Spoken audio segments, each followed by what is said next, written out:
Good. I like it. Good. Okay, Gary. Yeah, we're at 10, 9, 8, 7, 6, 5, 4, 3, 2. Great. Good evening. I'm Davis Farmer. I'm a member of the Board of Directors of the World Affairs Council, and I'm pleased to welcome you here tonight. Just a brief word about the World Affairs Council. We are a not-for-profit and non-affiliated organization, so we take no political positions and no political stance on any topic.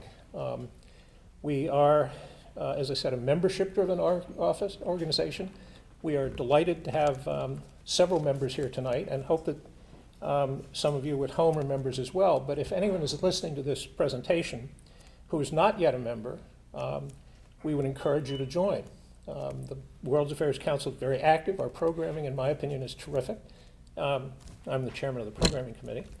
And we're a bargain, so please consider joining. Our speaker tonight is Elmira Beyrazli. Elmira is an author, a diplomat, an educator, a journalist, and an advocate. Her interests are as wide-ranging as her skills. She served in the Clinton administration under Madeleine Albright in the United Nations and served under Richard Holbrooke at the State Department, which included stints in Bosnia. In 2006, she returned to her home in New York. She's a co-founder of Foreign Policy Interrupted, an organization that advocates for a broader role for women experts on foreign policy matters. She is now the director of Bard College's Globalization and International Affairs program. She's a regular contributor to numerous journals and publications, including the Wall Street Journal, New York Times, and Forbes, as well as being the author of the book From the Other Side of the World, Extraordinary Entrepreneurs, Unlikely Places. She holds degrees from Columbia and NYU. Elmira is also a frequent speaker at numerous forums on a wide range of topics because, frankly, she's a very engaging speaker and she has a lot to say. Please join me in welcoming tonight's speaker, Elmira Beyrazli. Thank you. Okay, I'm going to get my mic here. Let me set this up. I'll take this out. Okay. Great. So when I got this invitation, which I thank the World Affairs Council of New Hampshire for, Davis and I talked about what would I speak about, and as I think he pointed out, I have a number of interests and experiences, and so I said, I can talk about anything ranging from obviously women in foreign policy to Turkey, which is a country that I follow very closely, to a topic or entrepreneurship, because I wrote a book about global entrepreneurs that came out in 2015, but also a topic that I have more recently really dived into as a result of my book, which is foreign policy and the internet. And so tonight I wanted to talk a little bit about digital diplomacy, diplomacy in the digital age, what I like to say foreign policy in the time of the internet. And I know that when you say kind of anything digital, the first thing that comes to mind is cyber.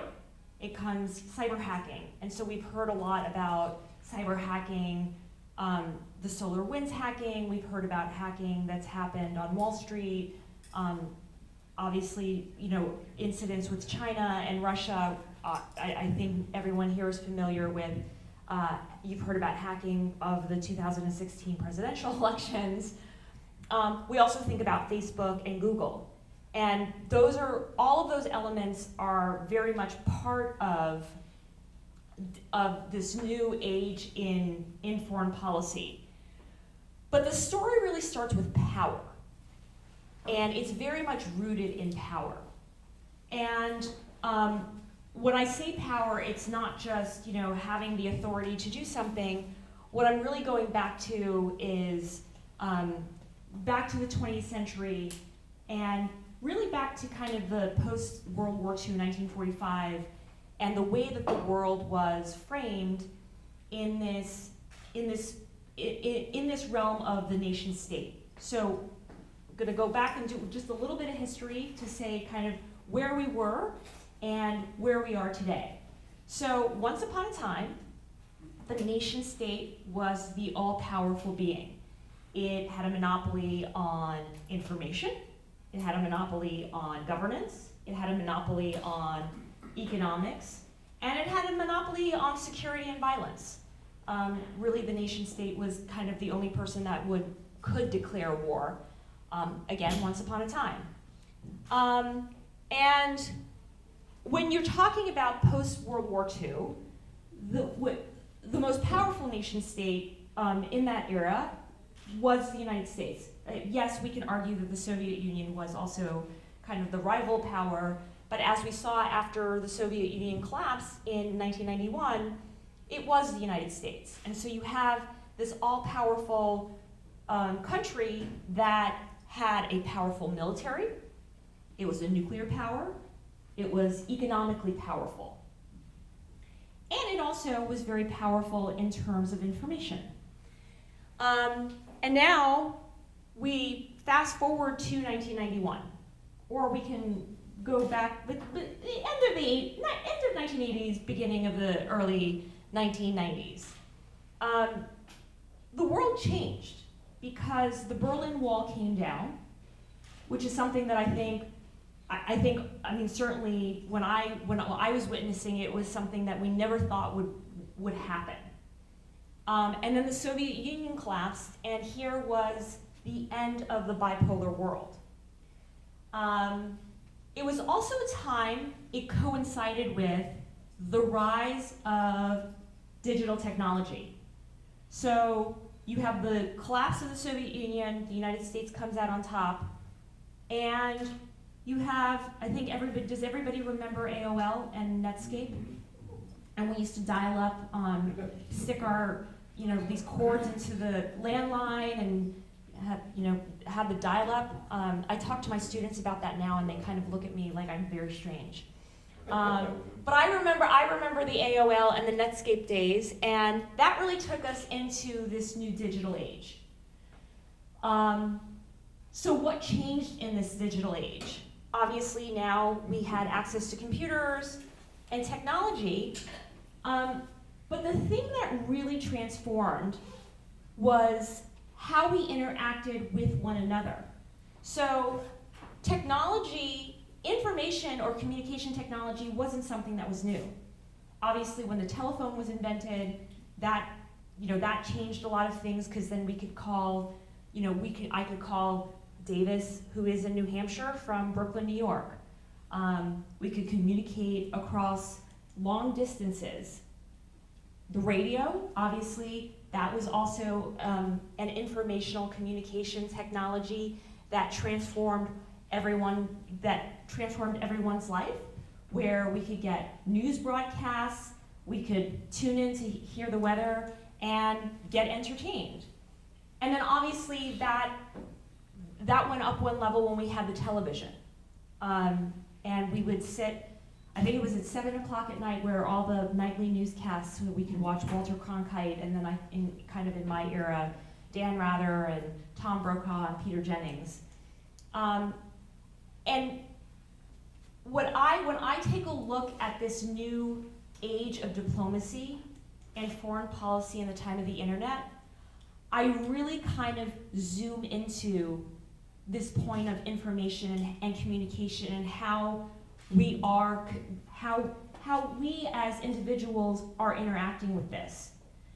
Because whether it was the telephone, the radio, or the television, it was either a medium where it was one-to-one. And I remember when I was in high school, we used to have the party line so we could be one to many. And then with the radio and with television, it was kind of one to many. But in this digital age, what happened is we got the internet and we started to have email, and then we had this advent of social media. We had Facebook, and we had Twitter, and now we have Instagram and all sorts of other websites that I don't understand and I don't take part in. And we went from many to many. that I take from Clay Shirky. He talks a lot about this. He's another scholar that really looks at this digital age. So we went from having information from being kind of many to one or one to one or one to many many communicating. And that really profoundly changed power. And it did change the nation state. And what I underline for my students, and I guess anybody who's watching here, what I think the one profound takeaway from this moment is, we as individuals went from being an audience of information and communication to being participants in it. And that is what kind of dramatically has transformed the foreign policy landscape. And so when I take a look at, so to start, information no longer goes to the White House first. So when I remember in 2011, at the end of January 2011, the information that we were getting about what was happening in Tahrir Square was the same information that Barack Obama's White House was getting. We were all getting the same information in real time. That is a profound change.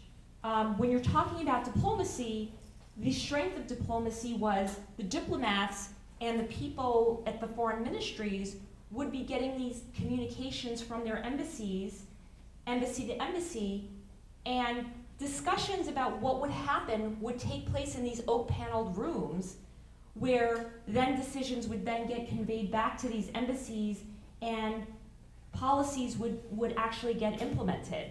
But that wasn't happening, and you really saw that during the Arab Spring. Watching the Obama White House react in real time to the same things that we were seeing over Twitter and over CNN.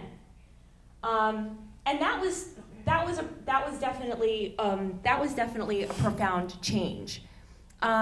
So the other things that changed was that we have now our reaction. How are we reacting to what is happening digitally around the world?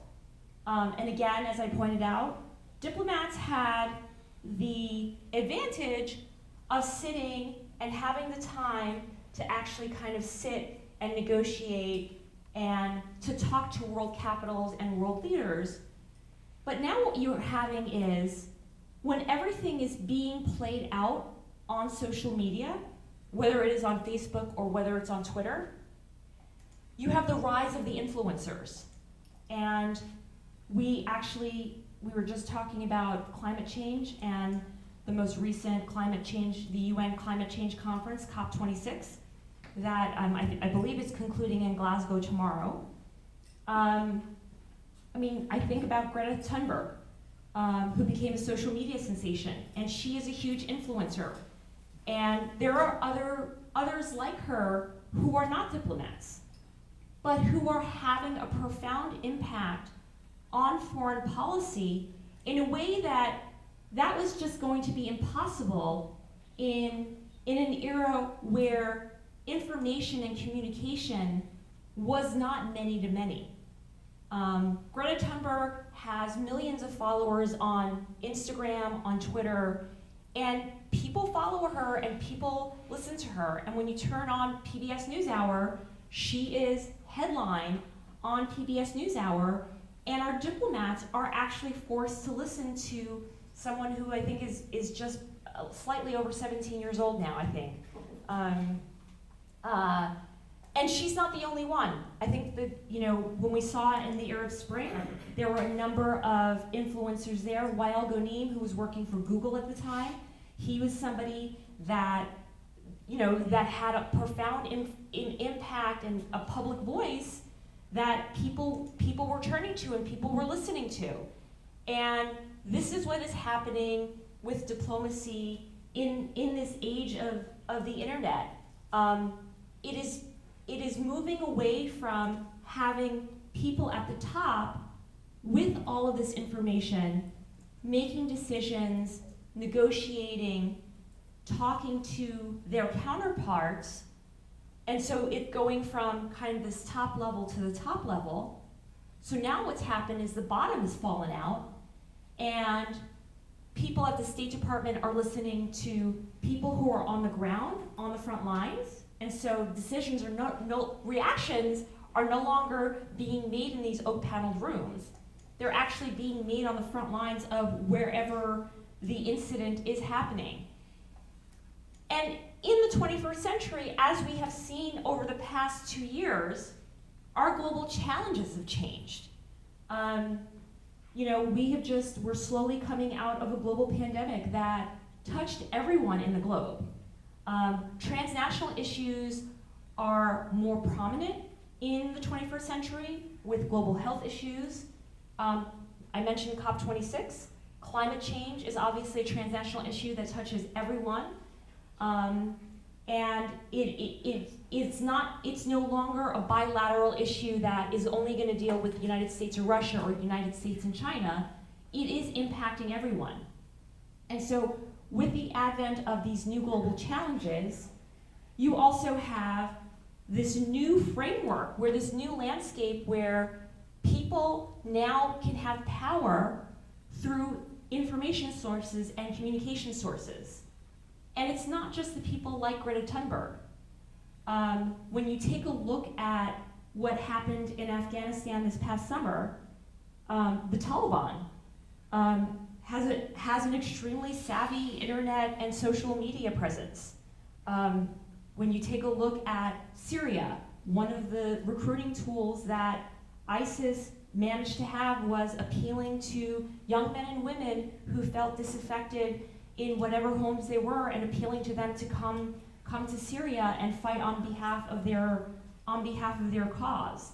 And so you're starting to see not only individuals who care about climate change or global public health or taking down a dictator in their country, but you're starting to see non-state actors such as ISIS or the Taliban and Al-Qaeda being able to use the same tools that are empowering normal citizens and normal people who care about certain issues and using it for their cause.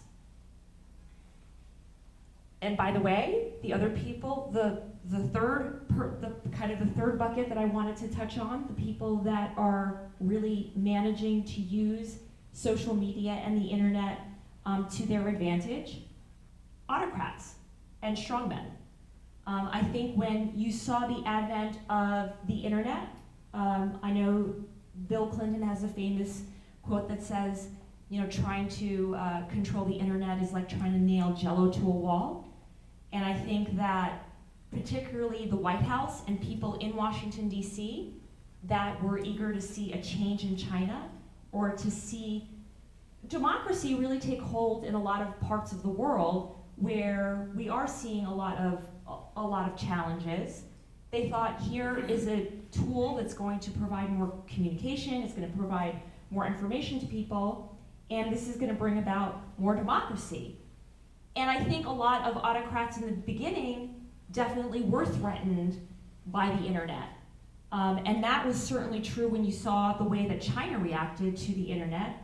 They created the Great Firewall, which blocked certain IPs, it censored certain material, you couldn't search for certain terms, and the Chinese Communist Party created an entire army of people that would go and monitor what people were looking at and what people were doing, and it was clear that they were very afraid of this new thing called the internet. But slowly but surely, as the Chinese Communist Party was watching the likes of Greta Thunberg and Wael Ghonim use the internet to raise their voice, the Chinese Communist Party said, oh, well, we don't have to go and approach the internet as something that can be a punishment or something that we need to be afraid of. Why don't we use it to our advantage in the same way that these activists are using it? And this is exactly what they've done. And China is not the only one. They use the internet for propaganda for their people, to put forward, to put forward kind of their policies and their ideology. And what they also do, and we see it, this happen a lot in countries like Russia, and we're seeing it now in Belarus, which has opened up its borders to migrants and are encouraging migrants from Africa and the Middle East to go into Europe through Poland, is disinformation. And so now we're starting to see, another level of how diplomacy is really being upended.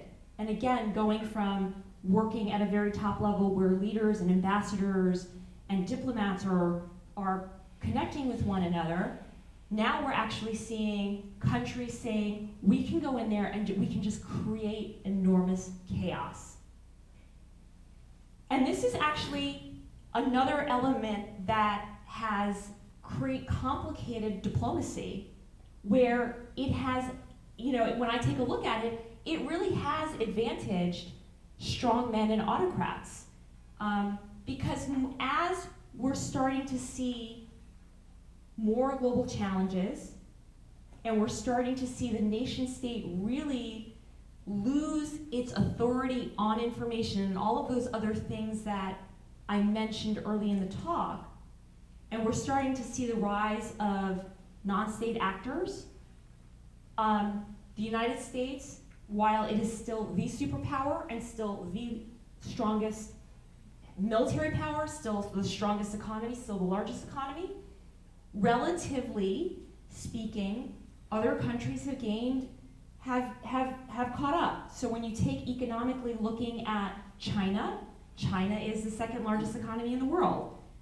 India is more powerful. Countries like Turkey, Nigeria, Brazil, Mexico, these countries that were once dependent on the United States, economically, militarily, don't necessarily need the United States anymore.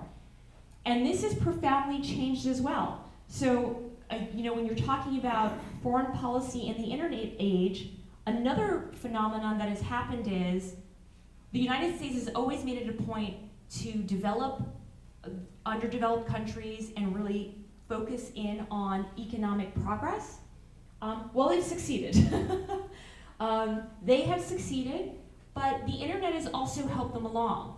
And I spent several years traveling around in emerging market countries looking at digital technology companies and tech startups that are raising an enormous amount of venture capital money, and they are creating jobs, but also bringing huge money and profits into their countries. And this is certainly what has happened in places like Mexico, like Brazil, and specifically Turkey. And when you take a look at the leaders in all of these countries, they all tend to be strongmen. Because while they are growing in confidence, the world has also been thrown into this chaotic, unstable place where things have become much more uncertain. And when you have somebody who comes before a large group of people and says, I alone can fix it, people respond to that. And so we're starting to see kind of as digital technologies have changed the nature of power and spread it around and made all of us go from being an audience to participants, what it's also done is it's also made all of us as individuals trying to seek some sort of stability and some sort of assurance and answer in, at least in our politics and our governance, and most certainly in our foreign relations. And I think this is a story that goes really beyond the cyber hacking. Cyber hacking is certainly something that is a sub-part of this story, where we're starting to see countries like China engage in cyber espionage. And the way that they're doing it is much different from the way the Russians are doing it. Russia really wants to cause chaos in the West, whether it is in the United States or with NATO countries. China is really eager to be an economic superpower.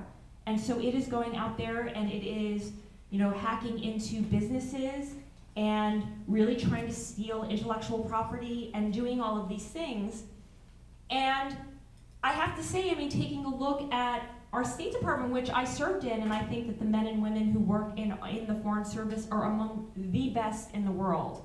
And I can't actually think of a better diplomatic corps in the world.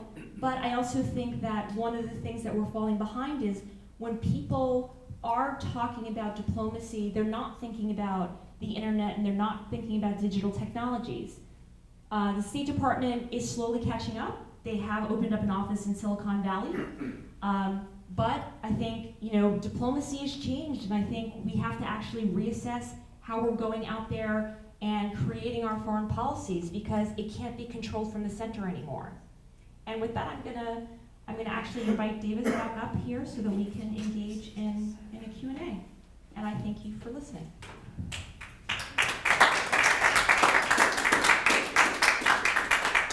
Thank you. Great. Quick question on technology. Do you need us to be using a microphone? In order for the audio to go through the internet, Yeah. we need to be using that one mic. Okay. Yeah. Should we put that down here so people can ask questions, and could Elmira and I use this one? Why don't we have these sort of shuttle with the microphone? Okay, So, great. if we have Anyone any, have any questions? Take questions from the audience. Sir? I've tried to follow Steve Bannon and his activities a little bit, and I understand that he was going around the world in a certain period of time, sort of spreading anarchy. In other words, you can destroy your institutions and somebody benefits. That was the opinion I got. So I was wondering if you have any opinion on what he was doing. Well, that's actually, thank you so much for that question. It is interesting. The Republicans have really gone on a global tour, kind of consulting with other far-right populists. So Steve Bannon, I know, has spent a lot of time with Jair Bolsonaro's, but Bolsonaro, who is the president of Brazil right now, and his team, but also with Viktor Orban in Hungary. And what's interesting now is that the GOP, at least a certain segment of the GOP, which used to really see, kind of rally around the flag and, really talk about being an American, really seeing its power coming from far-right populists like Bolsonaro, like Orban. And they're starting to see, because another person that Steve Bannon has spent time with is the Five-Star Movement in Italy, which is another far-right party in Italy and also in the Netherlands. And what they're starting to see is, rather than actually thinking about representing America, what they're representing is the far-right conservative cause. And aligning with these political parties and seeing their success, they believe is only going to be to their advantage in the United States. And so when we're talking about this profound change in digital diplomacy, we definitely see it in the way that the GOP is behaving.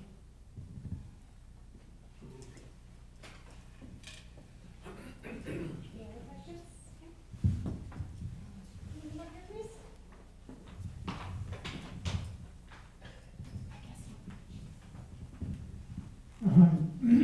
I'm a retired foreign service officer, and I appreciate the comments that you made about my colleagues. I worked overseas in a different time, and it's hard for me to imagine how effective a diplomat can be overseas now, given social media and so on, and especially trying to conduct negotiations, because it cannot be public if you're going to succeed. So how do you see the life of a diplomat today being effective?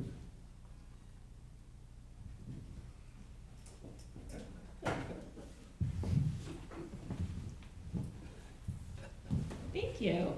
I haven't been at the State Department in over 30 years now. And so I can't really, I can't really comment on how they're operating, but I do think it is outdated. And I do feel for the men and women who are serving our country, and thank you so much for your service. Because it is hard to engage in negotiation, especially when you have things like WikiLeaks, which, somebody hacked into U.S. State Department servers and made public confidential cables. So I think that there's this fear on one level that if you are engaging with a U.S. diplomat, is what you're saying to that person going to actually be confidential and be kept secret, or is it going to end up on the internet, in a week or two? And so I think on one level, I think there's a real concern about if you're in France or you're in South Africa or you're in Argentina, are you going to be candid and honest with your American counterpart? Because the Americans are a target. I think one of the interesting things in the digital age is that the most powerful and the most advanced are the most vulnerable. And that is the United States. We are the prime target in this digital age for hacking, for all sorts of cyber chaos and all of this exposure. And so I think on one level, I think there's a security element of it, which I don't think that the people in Washington really take seriously enough. And I don't think that Congress has allocated enough funds to actually bolster our actual digital defenses to make sure that all of those, whatever cables and communications that the State Department is collecting and sending back to Washington is actually very secure. So I think on one level, I think there's that. I think on another level, right, a Foreign Service officer is going to the Department of Interior or the Department of Foreign Affairs or the Department of Defense in whatever country he or she is serving in, and there is that negotiation.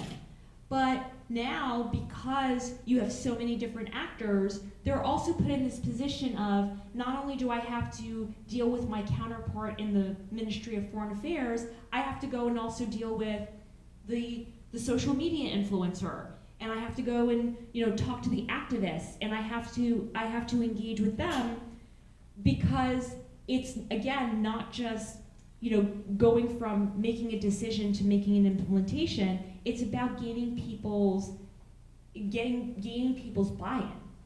And a lot of diplomacy has become about that. It's become much more about PR and developing trust and buy-in than it has been about being strategic, which is why I actually think a lot of our most recent foreign policy decisions have really lacked strategic and long-term focus. And what we're seeing now is both a State Department driven by a White House that is thinking in very short-term, election-to-election cycles. So they're not actually thinking about, how is this, nuclear treaty that we want to sign with the Russians, how is that going to last in the longer term? They just want to be able to get through the next election without any incident.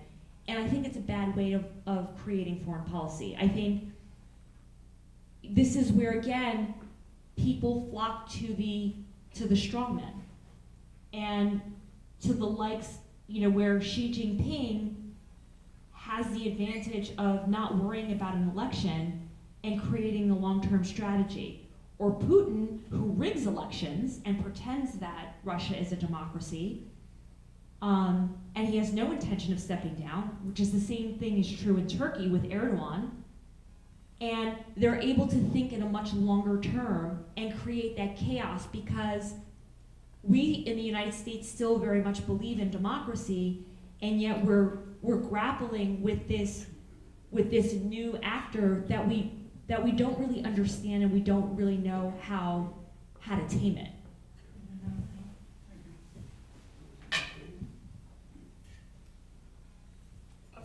Oh, A lot of questions. okay. I have help right now.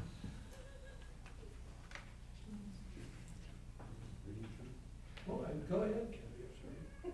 Oh, I'm sorry, we have so many questions now, all of a sudden.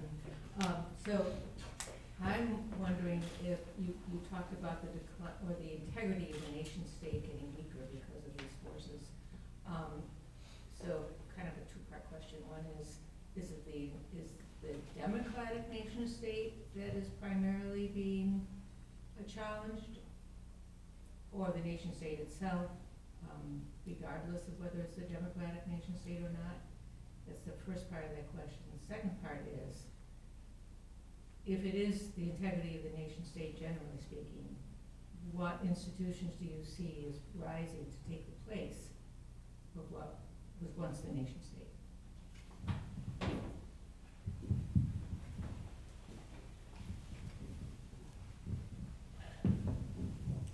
So I definitely think the nation state is being challenged today. What I don't think is being challenged is the thing that underpins the nation state, which is sovereignty. I think when you take a look at particularly China, even though kind of this whole Westphalian concept of the nation state was born in Europe and it advantaged Europe and Western states, China is very invested in the concept of sovereignty. It really believes in, having authority within its borders. That includes the internet too. And it's interesting what China is doing in terms of the internet. China very much is pushing for regulations and something called cyber sovereignty and bringing it to the United Nations, where there is a global body that treats the internet just like it does with nation states that are members to the United Nations, where there are specific borders and there are rules and regulations, and countries make their own rules, and they also have their own digital technologies that go with it. This is something the United States has resisted. So interestingly, China wants to bring this to a global body, and the United States doesn't. The United States has avoided doing that. The United States has said we want a free and open internet, and we don't want, we have to make sure that every citizen has access to this. I mean, obviously there are economic reasons that the United States wants to make sure to do this, because a lot of the technology and the software and the hardware is US made, and it's American companies that are behind it. But to go back to your question, I don't want to go too far off afield. In terms of the nation state, I do think that the nation state in terms of government and the leaders who represent those countries have become weaker. I think, when I take a look at my neighborhood in Brooklyn, New York, a bunch of people wanted to create a community garden, and they went online, and when they went on Facebook and they found out kind of like, how do you do that with city council, and they went to the, Brooklyn borough president, and they did all this digitally, and they didn't wait for Eric Adams, who is the mayor-elect, who is my current borough president, to do something about it. They just did it. If you want to be a media personality right now, you can do it. You can start a blog, you can start a YouTube channel, and you can start live streaming your own opinions, and you can get followers. And this is where the government has lost power. The government has lost the narrative, control of the narrative, and control of the information. And we no longer have to wait around and wait for the government to act to do these things. We can create our own jobs, we can create our own newspapers and information, we can create our own community gardens, we can take action, and we can do these things. I don't think anything is going to replace, immediately I don't see the nation state being replaced, and I do still see a role for the nation states and the institutions such as the UN and the World Bank and the IMF, because I think countries like Russia and China do see the utility of it. It's complicated, as we say in Brooklyn.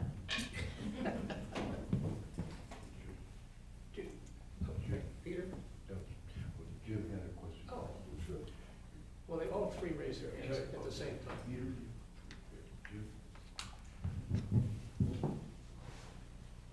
Isn't it a fact that in 2 of the last 3 administrations, we've had a mass exodus of our foreign service. And that has a lot to do with going from one party to another party to another party, instead of having a long-term plan like the Chinese and the Russians have.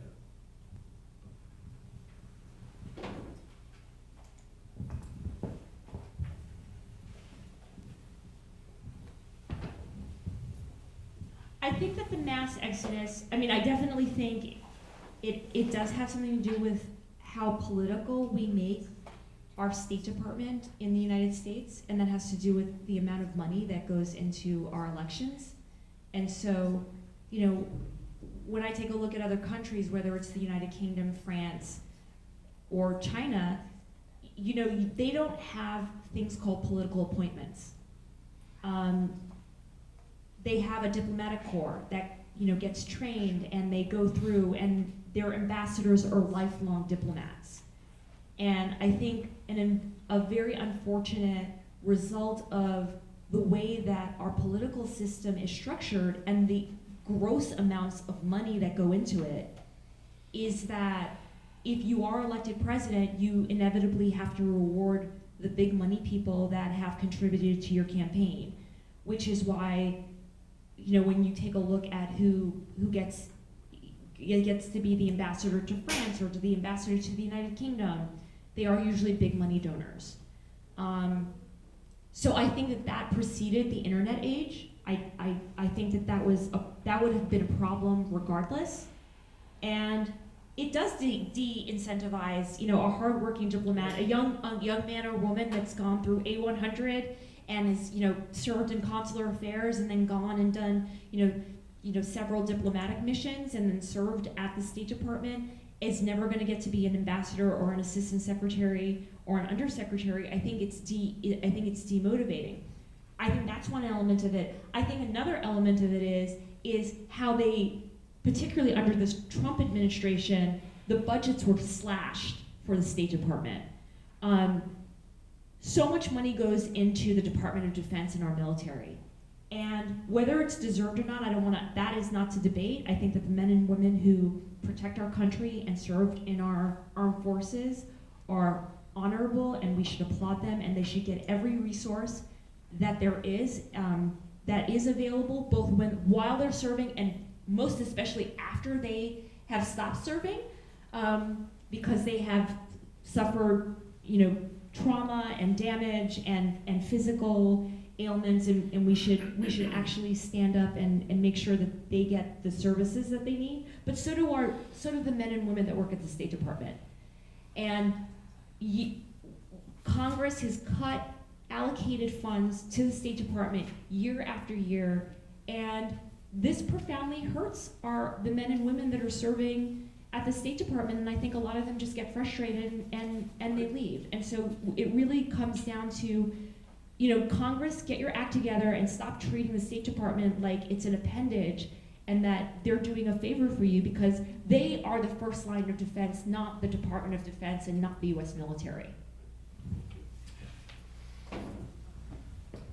Denise, do we have any questions coming in from our? We have one. We have. We'll cover that. We'll take it over. Yeah. Alan, if you don't mind. To Alan. Andrew.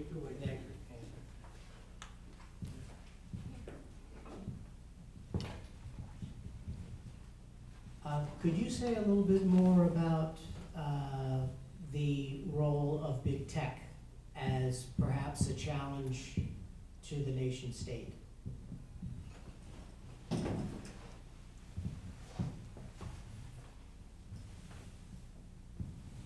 Sure. I think when Mark Zuckerberg created Facebook, I think he didn't really understand the power that it would have. I know that he talks constantly about connecting the world together, but I don't think he really understood that when you're connecting the world, you are also having other ramifications of it.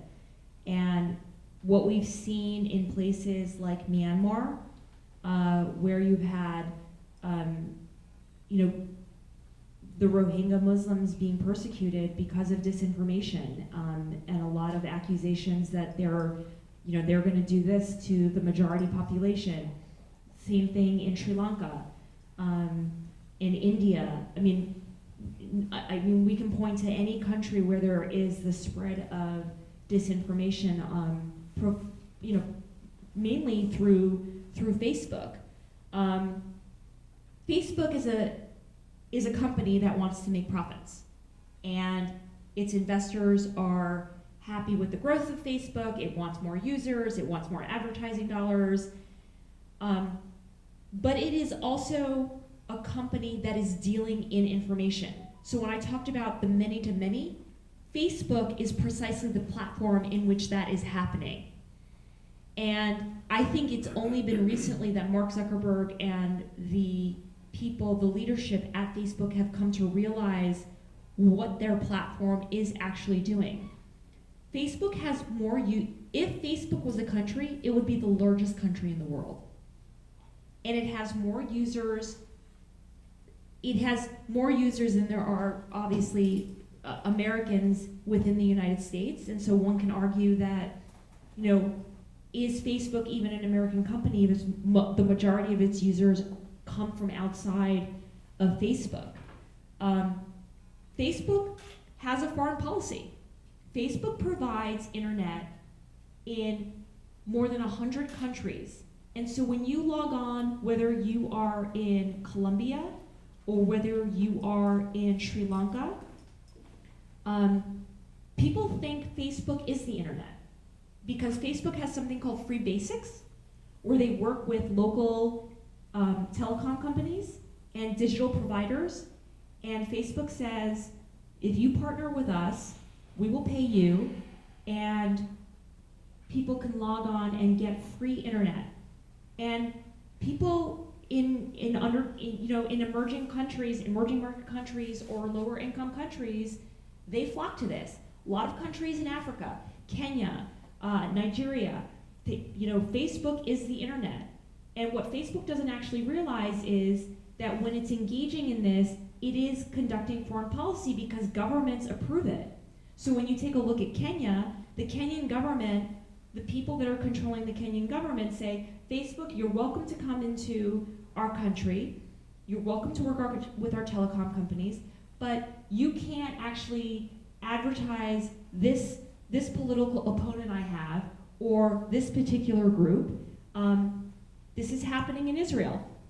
In Israel, the Israeli government, says, here are these Palestinian groups we consider to be terrorist organizations.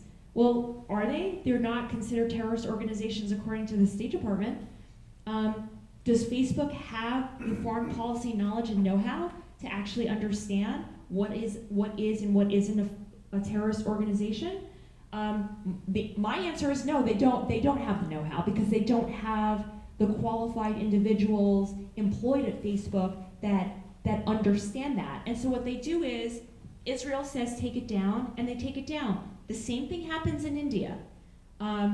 If we see strongmen gaining power in these countries, Facebook platforms like Facebook, Instagram, WhatsApp, and Twitter are enabling them. And so big tech has an enormous outsized role that we're only starting to understand and only starting to really grapple with, and in terms of the foreign policy landscape. And I hope we can do it before we have a much bigger crisis.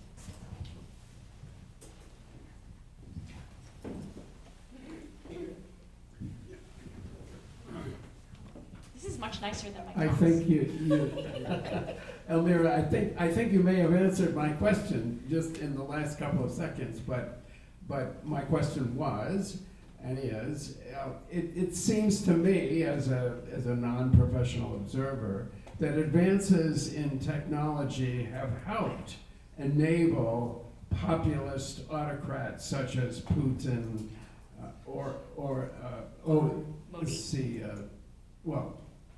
Erdogan and the Hungarian guy who I can't. Orban, yes.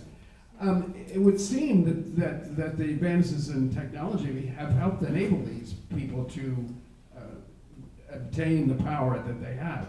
If that is true, how do we counteract that best? And you partly answered that, I think, but if you haven't completely answered it, maybe you could add a little bit, but if you have, I'm willing to take that too.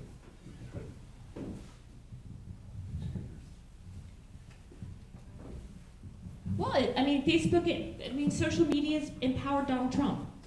Who thought, kind of a failed businessman from New York City could become president of the United States? And largely it was because of social media and the megaphone that it provided Donald Trump and his supporters. And I think the question is, we have to stop taking, Mark Zuckerberg says that his company is a tech company, not a media company. Well, I don't think that's true. And I think we have to start regulating Facebook just like we regulate CBS and ABC and the New York Times, and the Federal Communications Commission regulates all the communications and media companies, and we need to do the same thing with these platforms.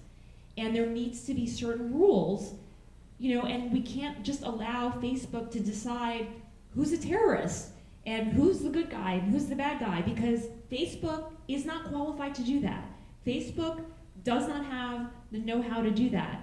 The people at the State Department know, the people in government who spend their whole lives working on these things know, and I think there needs to be a very serious conversation in Congress on how to actually moderate these platforms. And I know that the United States doesn't want to bring a discussion about the internet to the UN or to any of these global forums, but I do think there needs to be a discussion about it, because I think there needs to be certain regulations that are put on the internet, particularly on disinformation, and how long that stands, and and making sure that if you're going to go into a certain country, I think it's outrageous that when you take a look at Myanmar and the disinformation that allowed hundreds and thousands of people to be forced to flee and people lost their lives, Facebook had like 2 people who spoke the local language they were working on all of Myanmar's Facebook accounts. Well, that's outrageous. If you're going to go into a country, then there needs to be a stipulation that you need to hire, if you're going into a country with a certain population, well, then you need to hire, 500, 1,000 people, 1,500 people, to make sure that you can actually then match and monitor what is happening within that particular country. Okay, may I ask a question? Yes. For years, organized religion was kind of an arbiter of truth and wisdom, and certainly had a huge influence on policy. And I'm curious as to how, in this very complex landscape that you've painted for us tonight, how organized religion, or religion in any of its manifestations, plays into this complicated, intertwined network of events and actors. I mean, that's an interesting question. I haven't really thought about that much. The Pope's on Twitter. Yeah. Here I think it's really become, the one thing that you have seen, I think, is it's allowed, individual groups to, gain followers and have that. And I think religious groups are doing the same thing. I don't follow that as much, so I don't know. I do know the extremists are using it, whether they are, Islamic fundamentalists or Christian fundamentalists. They're using it, but they're using it for political ends. And so they're not necessarily using it, I think, in the way that you're talking about, in terms of mobilizing communities of believers, or am I misreading what you're saying? No, I think I'm probably looking at it at a more granular level. The Inquisition, the Oracle at Delphi, they were, influencing policy, but they were doing it, for as much for political or power or control as anything else. And I think now about the Taliban and ISIS and, you know, promises of 72 virgins in the afterlife, even though George Clooney thinks that's excessive. So, you know, I'm just wondering if there is, you know, if they are part of that equation. If not, could you explain gravity to me? Yeah, no, okay. Well, I mean, Modi's using kind of Hindu nationalism in India, Yeah.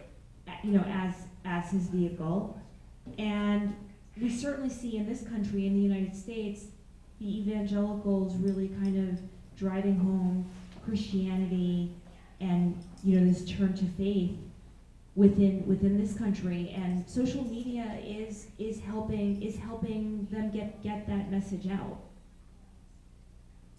Okay. Should we wrap it up? I guess we're running out of time. Yeah. Thank you all for coming out tonight or for listening to us online. And thank you very much for your time and wisdom. This has been a very enjoyable session, and I appreciate it, as I think we all do. Thank you. Thank you. Always happy to come out to New Hampshire. Good. Well, we'll take you What? up on that. What a treat. Thank you so much. This is so great. This was such a treat for me.